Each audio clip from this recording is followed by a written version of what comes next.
Hello viewers, আসসালামু আলাইকুম। বিগত ভিডিওতে আমি আপনাদের সাথে আলোচনা করেছিলাম কিভাবে একটা multi currency credit card add করতে হয় বা কুইকবুকে কিভাবে মাল্টি কারেন্সি অ্যাক্টিভ করতে হয় এবং অ্যাক্টিভ করার পর রেটগুলা কিভাবে সেট করে দিতে হয় এই ব্যাপারগুলো নিয়ে আলোচনা করেছিলাম এবং আমরা একটা মাল্টি কারেন্সি ক্রেডিট কার্ড আদার দেন ইউএসডি অন্য একটা কারেন্সিতে নিউজিল্যান্ড ডলার একটা মাল্টি কারেন্সিতে ক্রেডিট কার্ড অ্যাড করে দেখিয়েছিলাম। আজকে দেখাবো কিভাবে ক্রেডিট কার্ড রিকনসিলেশন করতে হয়। এখানে আমি ক্রেডিট কার্ড রিকনসাইল করতে হলে আমাদেরকে যেটা করতে হবে সেটা বলি। আগে একটু ব্যাংকিং সেকশন নিয়ে আলোচনা করি। দেখুন, আপনার ক্লায়েন্টের যদি ব্যাংক অ্যাকাউন্ট থাকে, আপনার ক্লায়েন্ট চাইলে সেটা এখানে কানেক্ট করে দিতে পারে। ব্যাংকিং এ এসে ওই কার্ডটাকে এখানে কানেক্ট করে দিতে পারে। কার্ডটাকে কানেক্ট করে দিলে কার্ডের সাথে কার্ড থেকে যত ধরনের ট্রানজাকশন হবে, সেটা ক্রেডিট কার্ড হোক বা ব্যাংক অ্যাকাউন্ট হোক, ওখান থেকে যত ধরনের ট্রানজাকশন হোক, এগুলো অটোমেটিক্যালি এখানে ট্র্যাক হয়ে যাবে। তখন আর ম্যানুয়ালি ট্রানজাকশন গুলা ইনপুট দেওয়া লাগে না। কিভাবে শুরু করতে হয় দেখুন, এখানে শুরু করতে হয় connect a bank or credit card to get started. শুরু করার জন্য ব্যাংক অ্যাকাউন্ট অথবা ক্রেডিট কার্ডকে এখানে কানেক্ট করতে হয়। তারপর হচ্ছে কানেক্ট করার পর ট্রানজাকশন গুলো অটোমেটিক্যালি রেকর্ড হয়ে যাবে। রেকর্ড করার পর ট্রানজাকশন গুলোকে রিভিউ করে ক্লাসিফাই করে দিতে হয় কোনটা কোন অ্যাকাউন্টে যাবে, কারণ ব্যাংক থেকে অটোমেটিক্যালি ক্লাসিফাইড হয়ে যাবে না, ট্রানজাকশন গুলো শুধুমাত্র এন্ট্রি হয়ে যাবে। এখন আমাদের কাজ হচ্ছে ট্রানজাকশন গুলো ক্যাটাগরাইজ করে দেওয়া।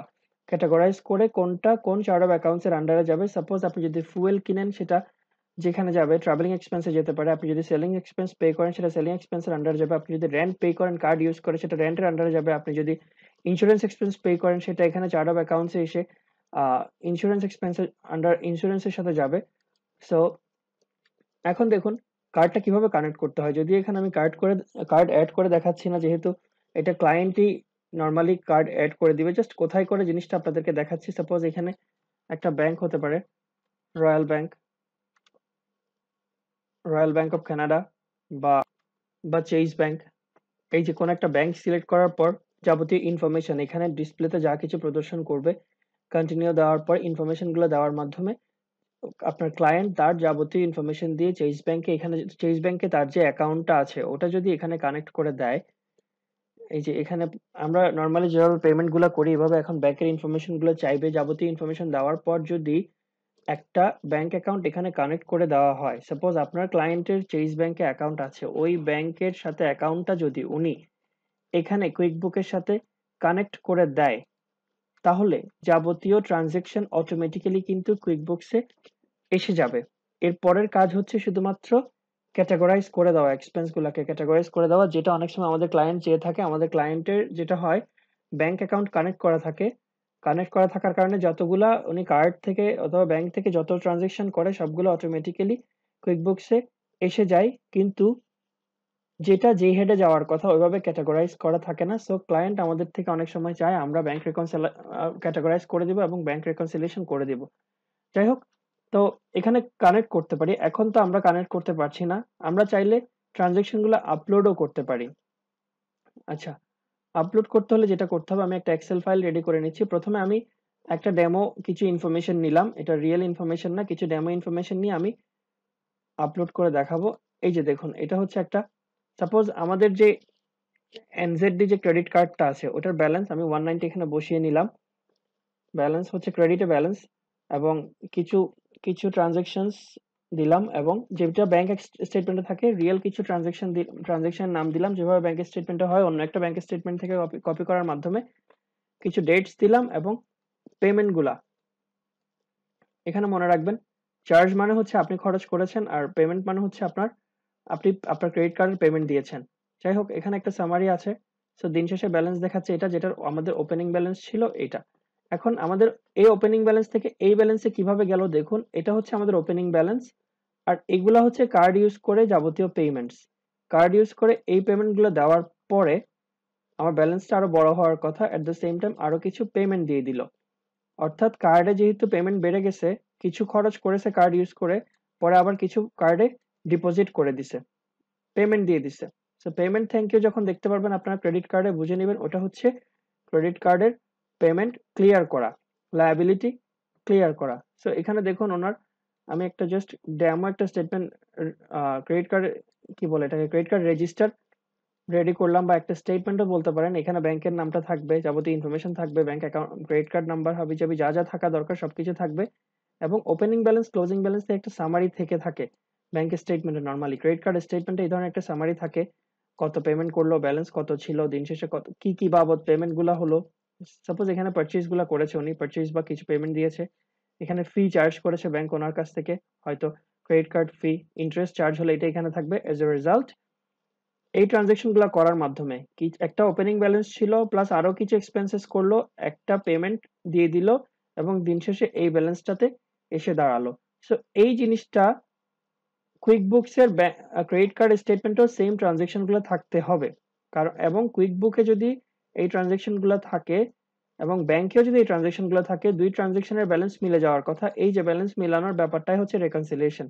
রেকনসিলিয়েশনের একটা সুবিধা কি বলি, অ্যাকাউন্ট রিকনসাইল করার কারণে যেটা হয়, আপনি আপনার এন্ড থেকে চেক করলেন, ব্যাংক ব্যাংকের এন্ড থেকে চেক করলো। সো রেকনসিলিয়েশন শুধুমাত্র একটা হিসেব চেক তা না, এটা একটা বড় কন্ট্রোল পয়েন্ট। কারণ রেকনসিলিয়েশন করার মাধ্যমে বোথ ওয়ে, আপনার দিক থেকে এবং ব্যাংকের দিক থেকে ইন্ডিপেন্ডেন্ট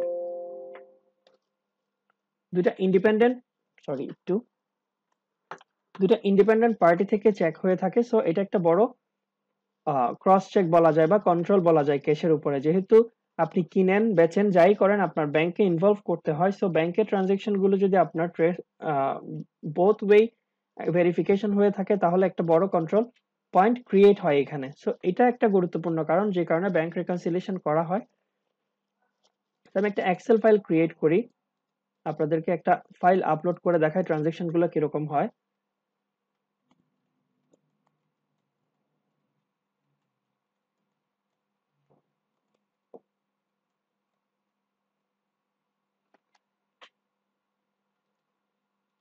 সাপোজ এই ট্রানজেকশন গুলো হলো, এগুলোর জন্য আমি একটা ফাইল রেডি করলাম, ট্রানজেকশন গুলো কপি করে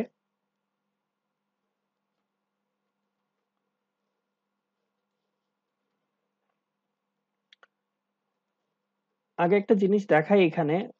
আমাদের কেন আপলোড করতে হচ্ছে, আমরা কানেক্ট করতে পারছি না বলে ধরে নিলাম ক্লায়েন্টও তার ব্যাংক অ্যাকাউন্টের সাথে ক্রেডিট কার্ডের সাথে কুইকবুকের কানেক্ট করতে পারেনি, কুইকবুক সাপোর্ট করেনি। তো আমাদের এখন কি করতে হলো, ট্রানজেকশন আমাদেরকে ক্লায়েন্ট কি দিল, আমাদেরকে ক্লায়েন্ট ক্রেডিট কার্ডের স্টেটমেন্টটা দিয়ে দিল। স্টেটমেন্টটা দিয়ে দিলে আমরা কি করব, আমরা স্টেটমেন্টটা উনি নিশ্চয়ই পিডিএফ এ বা এক্সেলে বা ওয়ার্ডে আমাদেরকে স্টেটমেন্টটা দিবে।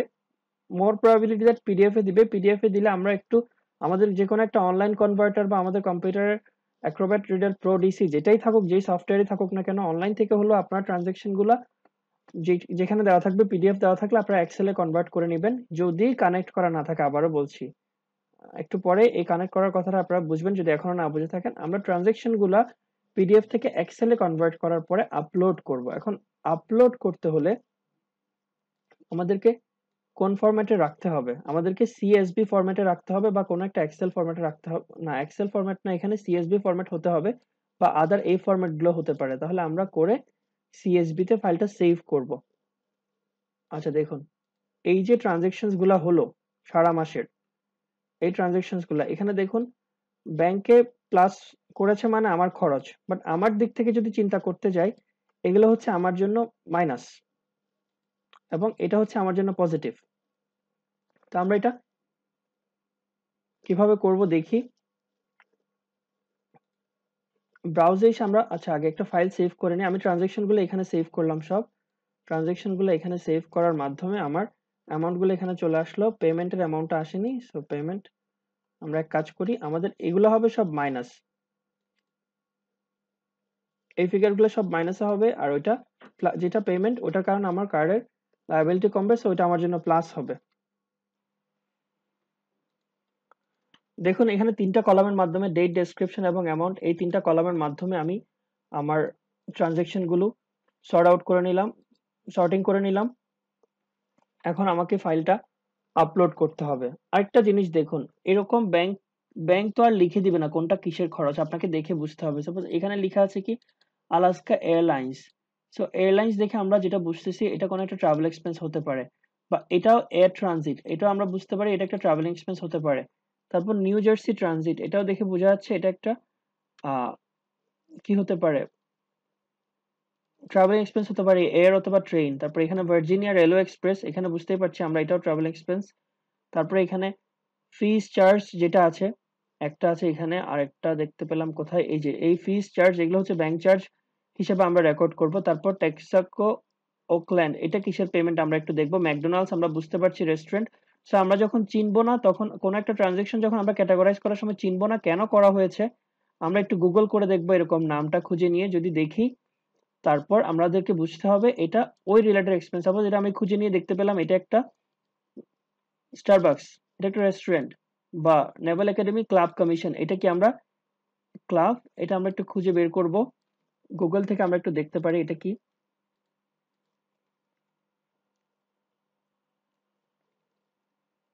এটা একটা আমেরিকান রেস্তোরাঁ। সো এভাবে আমরা খুঁজে নিয়ে তাহলে এটা কি হতে পারে, মিলস এন্ড এন্টারটেইনমেন্টে যেতে পারে, রেস্টুরেন্টের এক্সপেন্স।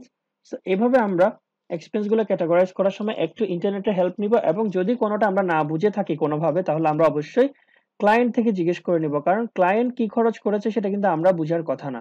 বাট আমাদেরকে যদি ক্যাটাগরাইজ করতে হয়, যে কয়টা এক্সপেন্স আমরা চিনবো না, সেটা আমাদেরকে লিস্ট আউট করে ক্লায়েন্টকে পাঠাতে হবে মেইল করে, দ্যাট তুমি আমাকে বলে দাও এটা কোন কোন খাতে তুমি খরচ করেছো। সো এটা কিসের খরচ, এটা কিসের খরচ, এটা কিসের খরচ, ও বলে দেওয়ার পরে আমরা জাস্ট ক্যাটাগরাইজ করে দিব, কারণ আমি জানবো না অ্যাকচুয়ালি ও কিসে খরচ করেছে। যেটা কমন আমরা ইন্টারনেট থেকে হেল্প নিয়ে পেতে পারি, আমরা নিলাম। পাশাপাশি আমরা যেটা করব সেটা ক্লায়েন্টের সাথে কমিউনিকেট করব, দ্যাট আমরা এভাবে এভাবে করছি। আচ্ছা, তাহলে আমরা তিনটা ভাগে ভাগ করে নিলাম, রেট, ডেসক্রিপশন, অ্যামাউন্ট। এখন আমরা যেটা করব, আমরা এই ফাইলটা সিএসবি তে সেভ করব। দেখুন ফাইল সেভ এজ এ, যেহেতু সিএসবি ফাইল আপলোড করতে হবে, আমরা ব্রাউজ ডেস্কটপেই করি, ডেস্কটপে করার পরে ফাইলটা দিব আমরা CSV কমা delimited।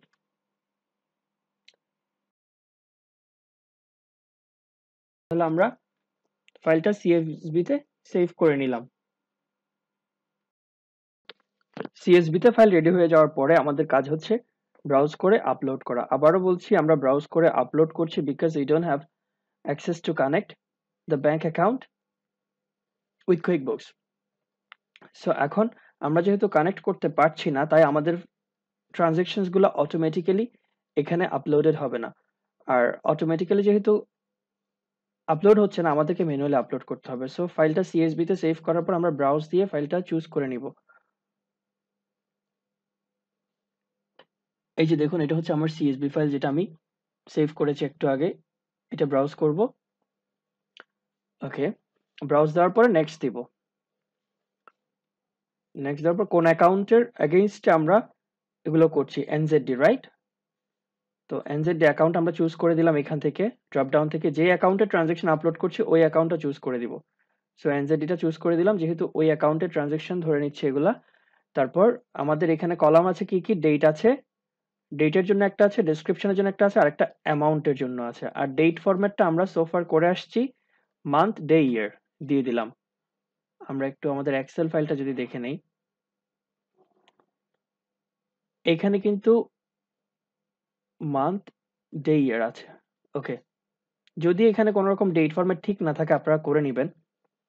এটা আমি করে নিয়েছি যেন আমাদের আপলোড করতে কোনো অসুবিধা না হয়। যদি যদি এখানে ডেট ফরম্যাট ঠিক না থাকতো, আগে যদি মাসটা না থাকতো এবং আমরা যদি এখানে মান্থ, ডে, ইয়ার দিয়ে দিতাম, তাহলে কিন্তু প্রবলেম দেখাতো। সাপোজ আমি এখানে ডেট, মান্থ, ইয়ার দিয়ে দেখি, তাহলে কি হয় দেখুন, আমাদের এরর দেখাবে। এই যে দেখুন, ডেটটা কিন্তু ভুল দেখাচ্ছে, কারণ আমার এক্সেলে যেরকম ফরম্যাট আছে আর এখানে আমি যেটা চুজ করেছি দুইটা মিলেনি। এখন আমি সেটা না করে যদি এখানে আবার আপলোড করার সময় জাস্ট ডেট ফরম্যাটটা ঠিক করে দেই, ব্রাউজ করে ফাইলটা চুজ করলাম, চুজ করে নেক্সট দিলাম, অ্যাজ ইউজুয়াল গতবারের কাজগুলো আবার করছি, দেন NZD চুজ করলাম, চুজ করার পরে নেক্সট দিলাম, নেক্সট দিয়ে আমার অ্যামাউন্ট ফিল্ডটা ঠিক করে দিলাম, আর মান্থ, ডে, ইয়ার করলাম, এরপর নেক্সট দিলাম। এই যে দেখুন, এবার আর কোনো এরর দেখাচ্ছে না। ওকে, এবং এটা এখানে তিনটাই কলাম আছে, ডেট, ডেসক্রিপশন এবং অ্যামাউন্ট। সো আমাদের অ্যামাউন্ট গুলোকে সবসময় এক কলামে নিয়ে আসতে হবে। যদি ব্যাংক স্টেটমেন্টে কয়েক কলামে থাকে, যেমন দেখুন ডেবিট, ক্রেডিট, ব্যালেন্স, এভাবে কয়েকটা কলাম থাকবে, আমাদের ডেবিট এবং ক্রেডিট গুলাকে ব্যালেন্স কলাম নিয়ে কিছু করতে হবে না। এই যে ব্যালেন্স কলাম, এটা নিয়ে কিছু করতে হবে না, এটা জাস্ট একটা ডেমো, ব্যাংকের স্টেটমেন্ট গুগল থেকে ডাউনলোড করা, আমি জাস্ট আপনাদের দেখানোর জন্য দেখাচ্ছি।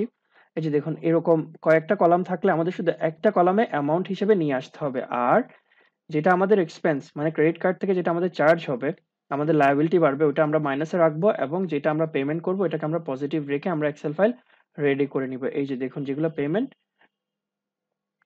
এই যে এখানে মাইনাসটা ঠিক হয়নি, অ্যাজ এ রেজাল্ট আমার কিন্তু ডেটা ভুল দেখানোর কথা। সো আমি একটু দেখে নেই, সবগুলো মাইনাস চলে এসছে দেখুন। আমার তাহলে এখানেও ভুল আছে, এই মাইনাসটা থাকতে পারবে না। আমরা আবার আপলোড করব, এই যে দেখুন ব্যাংকিং এ যে ফাইল আপলোড, ব্রাউজ, ফাইলটা চুজ করলাম, চুজ করে নেক্সট, একই কাজ বারবার করছি, আই হোপ আপনাদের বুঝতে সুবিধা হচ্ছে এখন। এনজেডডি নেক্সট, নেক্সট তারপর অ্যামাউন্টটা ঠিক করে নিলাম, মান্থ, ডে, ইয়ার, নেক্সট। এখন দেখুন 480টা ঠিক আছে, বাকি সব মাইনাস ফিগারে আছে। এখন আমরা নেক্সট দিব, ইয়েস 15 ট্রানজেকশন চলে আসবে এখন। লেট আস গো। আচ্ছা হ্যাঁ, এখানে ফর রিভিউতে দেখুন ট্রানজেকশনগুলো আমি এখনো অ্যাড করেছি। যখন প্রথমে অ্যাড করব ট্রানজেকশনগুলো এখানে ফর রিভিউ ট্যাবে থাকবে, যখন আমি ট্রানজেকশনটা এখানে ঠিক করে দিব তখন রিভিউড এখানে চলে আসবে। যখন এখানে দেখুন এখনো ক্যাটাগরি অফ ম্যাচ, আমি যেটা বলেছিলাম ক্যাটাগরাইজ করব, এই যে আমাদেরকে এখন এই জিনিসগুলো ক্যাটাগরাইজ করতে হবে একটা একটা ধরে ধরে, ঠিক আছে? যতক্ষণ না পর্যন্ত ক্যাটাগরাইজ করব না ততক্ষণ পর্যন্ত রিভিউজ ফর রিভিউতে দেখাবে, রিভিউ হয়ে যাওয়ার পর রিভিউতে চলে যাবে, এবং আমাদের যদি কোনো কিছু ভুল হয়, সাপোজ একটা ট্রানজেকশন আমরা ভুল ভুল করলাম, বা একটা দুইটা আমাদের ভুল হলো, বা সবকটা আমাদের ভুল হলো, আমরা কি করব? সো ভুল হলে আমাদের যেটা ভুল হবে ওটা চুজ করতে হবে। সাপোজ এই যে এই 45টা আমাদের ভুল হলো, ঠিক করে আমরা কি করব, ব্যাচ অ্যাকশনে যে এক্সক্লুড করে দিব, এক্সক্লুড সিলেক্টেড, যেটা সিলেক্টেড আছে এটাকে আমরা এক্সক্লুড করে দিব, এক্সক্লুড করে দিলে এটা এখানে এক্সক্লুডেড এ চলে যাবে। $45, এই যে ট্যাকো, এটা দেখুন এখানে চলে এসছে। সাপোজ এটা 100% ভুল, এটা আমাদের কোনো কাজ নেই, ভুলবশত চলে এসছে। যদি আমরা ভুল করে এক্সক্লুড করি তাহলে আমরা আন্ডু করে দিব, আন্ডু করে দিলে আবার এখানে চলে আসবে। এই যে আবার চলে এসছে, আন্ডু করে দেওয়ার কারণে এখানে আর নাই, এখানে চলে এসছে। বাট যদি আমাদের অ্যাকচুয়ালি এটা ভুল হয় তখন আমরা কি করব? এখানে ডিলিট কোনো অপশন নেই, তাই প্রথমে এক্সক্লুড করব, এক্সক্লুড করার পরে এখানে এক্সক্লুডেড এ চলে আসবে, আসার পর এটা আমরা চুজ করে আবার এখান থেকে ডিলিট করে দিতে পারি। দেখুন চুজ করার পর ব্যাচ অ্যাকশনে ড্রপ ডাউনে ক্লিক করব, ক্লিক করার পর এখানে ডিলিট অপশন আছে, আমরা ডিলিট অপশনে ক্লিক করে ট্রানজেকশনটা ডিলিট করে দিতে পারি। এখন আপাতত ধরে নিলাম আমাদের ঠিক আছে, সো আন্ডু করে আমরা আবার ফর রিভিউতে ফিরে নিয়ে আসবো। এখন ফর রিভিউতে কয়টা আছে দেখুন, উপরে দেখাবে এখানে 15টা। একটা জিনিস দেখুন, এখানে আমাদের ব্যালেন্স এনজেডডি 190.20, আর এখানে জিরো কেন? এখানে জিরো বিকজ আমাদের ব্যাংক অ্যাকাউন্টটা এখানে আমরা কানেক্ট করিনি। আমরা যদি কানেক্ট করি তাহলে এখানে ব্যালেন্স দেখাবে, তার আগে পর্যন্ত এখানে জিরো দেখাবে, এটা এমনই থাকবে। আমাদের এই 15টা, এই যে দেখুন এখানে যতগুলো রিভিউর জন্য থাকবে এগুলো এখানে দেখাবে, একটা একটা রিভিউ হয়ে গেলে, অর্থাৎ একটা একটা ক্যাটাগরাইজড হয়ে গেলে সেটা রিভিউড সেকশনে চলে আসবে। চলুন দেখে নেই এগুলো এখন কিভাবে ক্যাটাগরাইজ করতে পারি আমরা। দেখুন ক্যাটাগরাইজ করতে হলে এগুলো আমাদের ক্লায়েন্টের সাথে কথা বলে কনফার্ম করে নিতে হবে, যেটা আমরা বুঝবো না। যেমন ম্যাকডোনাল্ডস আমরা বুঝতে পারছি restaurant, Starbuck restaurant, subway transfer, বা new jersey transit, Virginia railway, এগুলো ট্রান্সপোর্ট। সো যেটা বুঝবো এটা আমরা কনফার্ম করে দেবো। নেভাল একাডেমিক ক্লাব, সাপোজ এটা আমরা বুঝতে পারছি না, সো এটা আমরা দেখে কনফার্ম করবো, গুগল দেখে, বা ক্লায়েন্টকে পাঠাবো। যেটা আমরা বুঝবো না ওগুলো আমরা লিস্ট করে ক্লায়েন্টকে পাঠাবো, এই এক্সপেন্সগুলো আমি কোন ক্যাটাগরিতে দেখাবো। ক্যাটাগরাইজ করা বলতে আমি সংক্ষেপে বলছি, এখানে যে খরচগুলো আছে এগুলা পার্টিকুলার হেডে ট্রান্সফার করে দেওয়া, যেটা যে হেডে যাবে। সাপোজ এই যে আমি যদি ট্রান্সপোর্টেশন ফি পে করি তাহলে এটা আমার ট্রাভেলিং এন্ড এক্সপেন্সে যাবে, রাইট? আমি যদি ফুয়েল নিই, আমি যদি রেস্টুরেন্টে যাই, রেস্টুরেন্টে গেলে এটা আমার রেস্টুরেন্ট এক্সপেন্সটা আমার মিলস এন্ড এন্টারটেইনমেন্টে যাবে। আমি যদি ভার্জিন রেলওয়ে এক্সপ্রেস ইউজ করি বা এয়ার ট্রান্সপোর্ট ইউজ করি তাহলে এটা আমার ট্রাভেলিং এ যাবে। এভাবে আমাকে ক্যাটাগরাইজ করে দিতে হবে। যেমন আমি ম্যাকডোনাল্ডসটা করে দেখাই, বাকি সবগুলা করতে হবে আমাদেরকে। সবগুলা করার পরে আমরা কি করতে পারবো, ম্যাকডোনাল্ডসটা আমরা মিলস এন্ড এন্টারটেইনমেন্টে দিলাম। ক্লায়েন্টের সাথে কথা বলে কনফার্ম করতে হবে। আল্টিমেট কোনো কথা আপনি আল্টিমেট কোনো ডিসিশন নিতে পারবেন না। আপনাকে ক্লায়েন্টের সাথে কথা বলেই কনফার্ম করে নিতে হবে এই অ্যাডগুলো আমি এখানে দেখাচ্ছি, বা এগুলো আমি কোথায় কোথায় দেখাবো। ওকে, অ্যাড করে দিলাম স্টারবাকস। স্টারবাকসটাকে আমি কোথায় দিব? রেস্টুরেন্টে দিব। তাহলে এখানে ক্যাটাগরিতে meals and entertainment, supplier Starbucks, expense. এখানে যখন আসবে না তখন আমরা অ্যাড করে নিব। ওকে? যদি এখানে সাপ্লায়ারে চলে না আসে অটোমেটিক্যালি আসার কোনো প্রশ্ন নাই। না আসলে আমরা জাস্ট অ্যাড করে তারপর আমরা অ্যাড দিব। একইভাবে সবকটা আমাদেরকে অ্যাড করে নিতে হবে। দেখুন যে দুটো আমরা করে ফেলেছি এই দুটো রিভিউডে চলে এসছে। আর একটাও এক্সক্লুড করিনি, তাই এক্সক্লুডেড আসেনি। আমরা যদি কোনো একটা এক্সক্লুড করে দিতাম এখান থেকে ক্লিক করে এক্সক্লুড করে দিলে, ব্যাচ অ্যাকশন থেকে এক্সক্লুড করে দিলে এখানে চলে আসতো এক্সক্লুডেডে। আমরা এখান থেকে এটা আবার চুজ করে ফেরত নিয়ে যেতে পারি আনডু করে। তাহলে যেটা আমাদের লাগবে না সেটা আমরা এক্সক্লুড করে ফেলবো। আবার যদি মনে হয় ভুল হলে আমরা এক্সক্লুড করে ফেলবো, এক্সক্লুড করে ওখান থেকে ডিলিট করে দিতে পারি, ওটাও দেখায়। আমি ক্লিক করে আমরা প্রথমে এক্সক্লুড করে দিলাম দুইটা, এক্সক্লুড করে দেওয়ার পরে আবার এক্সক্লুডেডে এসে আমরা এই দুইটাকে ব্যাচ অ্যাকশন থেকে আমরা কি করতে পারি? ডিলিট করে দিতে পারি। একদম টোটালি চলে যাবে এই দুটো ট্রানজাকশন। বাট আমি চাচ্ছি না, ডিলিট করবো না, আনডু করে আবার আগের জায়গায় নিয়ে আসবো ফর রিভিউতে। তাহলে এখন আমাকে এই বাকি 13টা আমাকে কি করতে হবে? রিভিউ করতে হবে।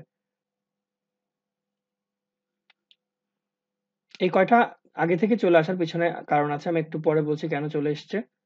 কয়েকটা কিন্তু আগে থেকেই নিয়ে নিয়েছে। দেখুন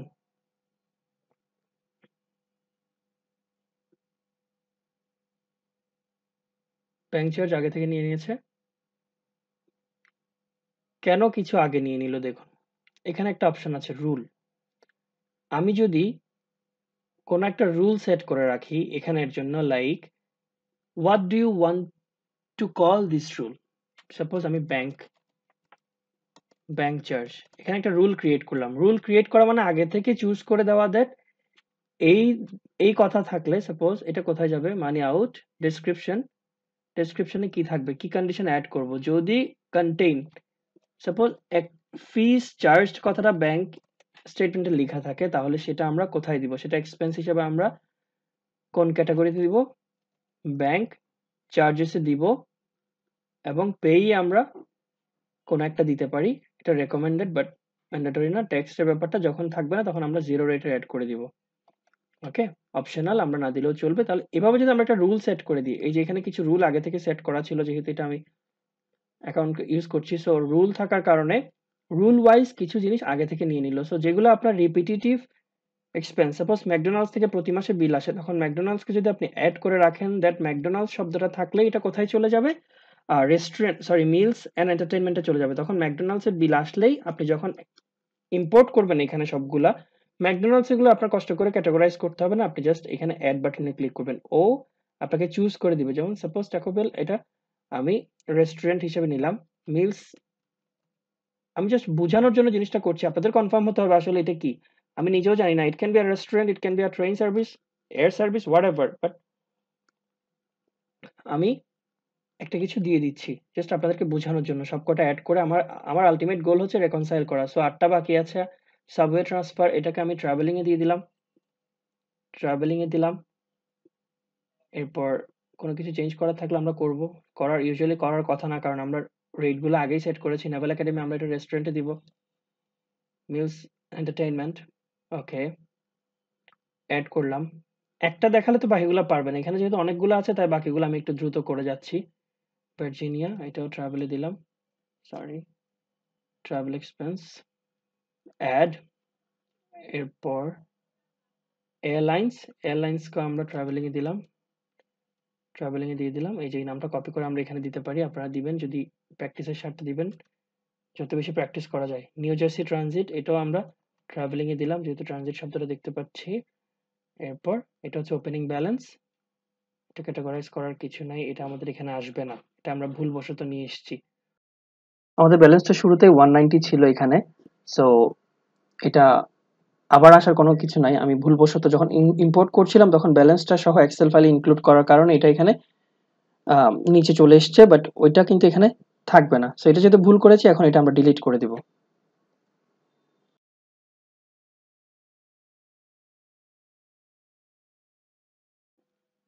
ইন্টেনশনালি আর আনইনটেনশনালি যদি কোনো কিছু ভুল করি সেটাতে আপনারা নতুন কিছু শিখতে পারছেন। It's good.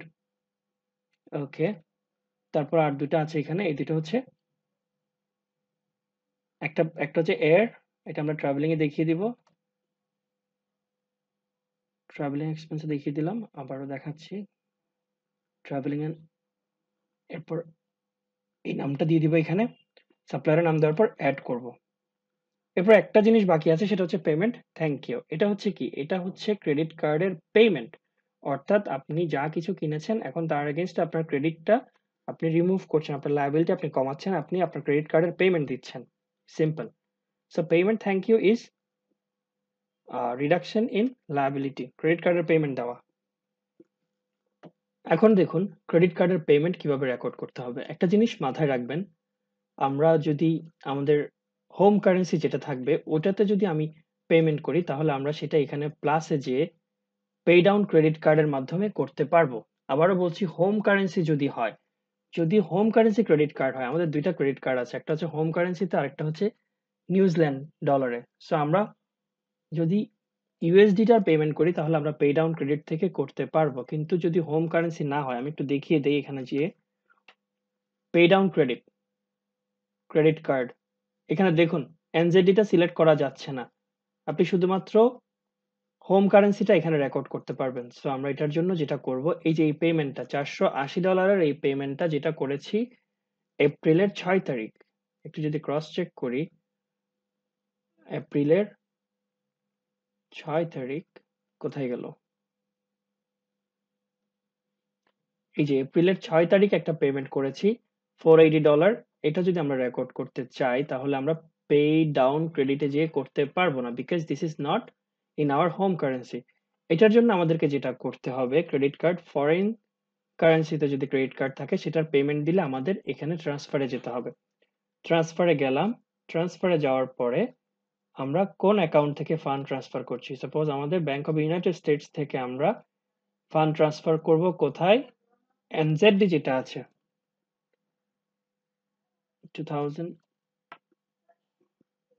2002 ছিল। ওকে, আমি একটু কার্ডটা খুঁজে নিই। এই যে 2201 ভিআরএন, এটাতে আমি ট্রান্সফার করছি এনজেডডি। কত অ্যামাউন্ট? 480 নিউজিল্যান্ডের ডলার, এবং এটা হচ্ছে কি পেমেন্ট অফ ক্রেডিট কার্ড। এখন কয় তারিখে ছিল এটা? এপ্রিলের 6 তারিখে। সো আমরা 2019-এর এপ্রিলের 6 তারিখ চুজ করে নিব। 2019-এর এপ্রিলের 6 তারিখ চুজ করে আমরা সেভ এন্ড ক্লোজ দিব। সেভ এন্ড ক্লোজ দেওয়ার পর আমরা যখন আমাদের ব্যাংকিং এর আন্ডারে ট্রানজেকশনটাতে চলে আসবো, দেখুন এখানে কি হলো, এখানে আমি যে ট্রান্সফার করলাম এটা মিলে গেল। একটু খুলে যদি দেখি, এই যে দেখুন আমি একটা ট্রান্সফার করেছি 4/6/2019 তারিখে $480, আমার তারিখ এবং অ্যামাউন্ট মিলে গেল। এখানে যে অ্যামাউন্ট ছিল এবং যেই তারিখ ছিল ওখানে যে ট্রান্সফারটা দিলাম 100% মিলে যাওয়ার কারণে ওরা আপনাকে জিজ্ঞেস করছে ওই ট্রান্সফারটা কি এটাই। এখন আপনিও যেহেতু জানেন হ্যাঁ এটা, কোইন্সিডেন্সলি অনেক সময় মিলে যেতে পারে, তখন কিন্তু আপনি এখানে ম্যাচে ক্লিক করবেন না, কিন্তু এটা কোইন্সিডেন্সলি মিলেনি, এটা ডেট এবং অ্যামাউন্ট সেই কারণে মিলেছে যে কারণে আপনি করেছেন। আপনি এই ট্রান্সফারটার জন্যই এখানে এসে ট্রান্সফারের মাধ্যমে ক্রেডিট কার্ড পেমেন্ট করেছেন, এবং সেটাই আপনার ক্রেডিট কার্ড ব্যাংকিং এর আন্ডারে, ক্রেডিট কার্ড ট্রানজাকশন আন্ডারে আপনাকে জিজ্ঞেস করছে আপনি কি এই অ্যাকাউন্টটার এই ট্রানজাকশনটা ট্রান্সফার করেছেন কিনা। আপনি জাস্ট ম্যাচে ক্লিক করে ম্যাচ দিয়ে দিবেন, তাহলে আপনার হয়ে যাবে। এই যে দেখুন আমাদের নতুন ব্যালেন্স কত আসলো, 509.15। আমাদের সবগুলো ট্রানজাকশন ইম্পোর্ট করার পরে ক্যাটাগরাইজেশন হয়ে গেল, অর্থাৎ আমরা যে এক্সপেন্স যেখানে যাওয়ার কথা ওখানে দিয়ে দিলাম। এখানে যদি আমরা র্যান্ডমলি কিছু চুজ করেছি, যেহেতু 15টা ট্রানজাকশন একটা একটা করতে গেলে খুঁজে খুঁজে অনেক সময় লাগবে, জাস্ট আপনাদেরকে দেখিয়ে দিয়েছি আমি কিভাবে করতে হবে। এখন বাকিটা আই হোপ আপনারা পারবেন। এখন আসুন কিভাবে এই অ্যাকাউন্টটা রিকনসাইল করতে হবে। ক্রেডিট কার্ডের যাবতীয় ট্রানজাকশন রেকর্ড করার পর এখন আমাকে রিকনসাইল করতে হবে। রিকনসাইল করা মানে কি, ব্যাংকের রেকর্ডের সাথে আপনার রেকর্ড মিলে যায় কিনা সেটা দেখা। ওকে, চলুন দেখি। সব ট্রানজাকশন রেকর্ড করার পরে রিকনসাইল করতে হলে আমরা এই যে রিকনসাইলে যাব। আমরা আরো এক জায়গায় রিকনসাইল দেখেছিলাম, রাইট? এখানে গিয়ার আইকনের মধ্যে এই যে নো ইস্যু, সেম প্রথম ক্লাসে বলেছিলাম একই জিনিস আপনি বিভিন্ন দিকে পাবেন, নো ইস্যু। আমরা যেটা করবো এখন এনজেডডি 2201, এই যে ভিআর এন্ড প্লাটিনাম কার্ডটা আমরা রিকনসাইল করবো। এটা ওপেনিং ব্যালেন্স ছিল, এটা এন্ডিং ব্যালেন্স হচ্ছে কত। এন্ডিং ব্যালেন্স আমরা কোত্থেকে দিব? আমরা ব্যাংক স্টেটমেন্ট থেকে এন্ডিং ব্যালেন্সটা দিব। এই যে এন্ডিং ব্যালেন্স দেখিয়েছে 509.15, এটা দিব 509.15 কোন তারিখের? এটা হচ্ছে সাপোজ এটা হচ্ছে পুরা এপ্রিল মাসের, হ্যাঁ? মের 1 তারিখে প্রিন্ট করা হয়েছে এবং এটা হচ্ছে 30 এপ্রিল পর্যন্ত। তাহলে 30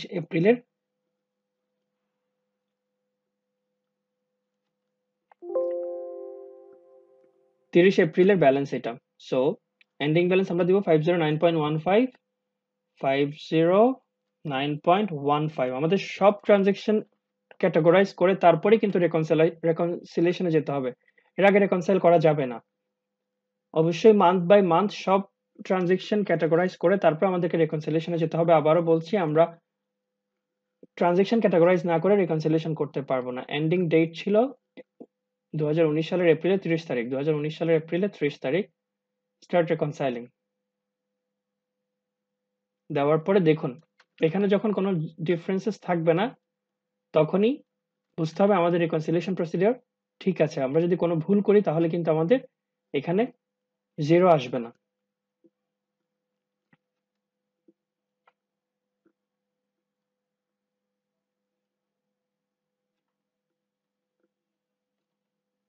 ওকে, এরপরে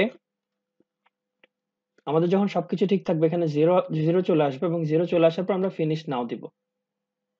ফিনিশ নাও এ ক্লিক করার পর দেখুন ইউ রিকনসাইল দ্য অ্যাকাউন্ট ডান। এখন আমাদের রিকনসিলিয়েশন হয়ে গেছে। এই অ্যাকাউন্টের রিকনসিলিয়েশন কিন্তু আমাদের হয়ে গেল। ভিআরএন প্লাটিনাম ভিসা কার্ডের আমাদের এনজেডি যে কার্ডটা ছিল ক্রেডিট কার্ড, ওই ক্রেডিট কার্ডের রিকনসিলিয়েশন আমরা করে ফেললাম। এভাবে একটা মাসের ট্রানজেকশন আমরা এন্ট্রি দেওয়া থেকে শুরু করে অর্থাৎ সিস্টেমে ইম্পোর্ট করা থেকে শুরু করে ক্যাটাগরাইজ করে কিভাবে আমরা যদি কোনো কিছু ভুল করি সেটা কিভাবে ঠিক করব, ভুল এন্ট্রি যদি আমরা ইম্পোর্ট করে ফেলি, ভুল ট্রানজেকশন সেটা কিভাবে রিমুভ করব, প্রথমে কোথায় থাকবে, তারপর রিভিউতে কেন যাবে, কেন এক্সক্লুডে যাবে, কেন ডিলিট করতে হবে, কেন আনডু করতে হবে, বা কিভাবে করব কোন কাজটা, বা ক্রেডিট কার্ডের পেমেন্ট টাইপ আমরা কিভাবে দিব, সবকিছু বিষয়ে আমি আজকে আলোচনা করলাম। আশা করি আপনারা বুঝেছেন। এভাবে তাহলে আমাদের ব্যাংক রেকনসিলিয়েশন প্রসিডিওর পারফর্ম করতে হবে। আশা করি সবাই বুঝেছেন। একটা জিনিস মনে রাখবেন, আমি যদি ট্রানজাকশন ক্যাটাগরাইজ না করি আমি কিন্তু রেকনসাইল করতে পারবো না। সো আমার যদি 2 মাসের ব্যাংক রেকনসিলিয়েশন করতে হয় তাহলে আমাকে সিরিয়ালি, ধরুন জানুয়ারি ফেব্রুয়ারি, তাহলে আগে জানুয়ারিকে রেকনসাইল করতে হবে, তারপর আমি ফেব্রুয়ারিকে রেকনসাইল করতে পারবো। সো আমি যদি ফেব্রুয়ারির সবগুলো ট্রানজাকশন চিনতেছি, সো ফেব্রুয়ারিকে রেকনসাইল করে ফেলবো, জানুয়ারির ট্রানজাকশন একটা দুটো বুঝতেছি না, তো এটা করবো না। এভাবে সম্ভব না। আপনাকে মান্থ বাই মান্থ ক্রনোলজিক্যাল অর্ডারে, সিকোয়েন্সিয়াল অর্ডারে আপনাকে মান্থ বাই মান্থ রেকনসিলিয়েশনটা কমপ্লিট করতে হবে। আশা করি সবাই বুঝেছেন কিভাবে ট্রানজাকশন গুলো আমাদের ব্যাংক অ্যাকাউন্ট থেকে কিভাবে আমাদের কুইক বুকে চলে আসে। আমি যেভাবে আপলোড করলাম এখানে ট্রানজাকশন গুলো যেভাবে আপলোড করলাম বা আপলোড করার পর যেভাবে আনক্যাটাগরাইজড অবস্থায় দেখাচ্ছিল, যখন ব্যাংকের সাথে কানেক্টেড থাকবে আপনার এখানে, তখন ব্যাংকে ট্রানজাকশন হওয়ার সাথে সাথে ট্রানজাকশন গুলো এখানে একটা নির্দিষ্ট সময় অন্তর এখানে চলে আসবে এবং আনক্যাটাগরাইজড অবস্থায় থাকবে। আপনাকে আপনার প্রিভিয়াস রুল ইউজ করে অথবা আপনি ক্লায়েন্টের সাথে কথা বলে আপনার এক্সপেন্স গুলা বা ট্রান্সফার গুলা ক্যাটাগরাইজ করে যেটা যেখানে যাবে ওভাবে দিয়ে দিতে হবে। আজ তাহলে এই পর্যন্ত। সবাই ভালো থাকবেন। ইনশাল্লাহ আগামী ভিডিওতে দেখা হবে। আসসালামু আলাইকুম।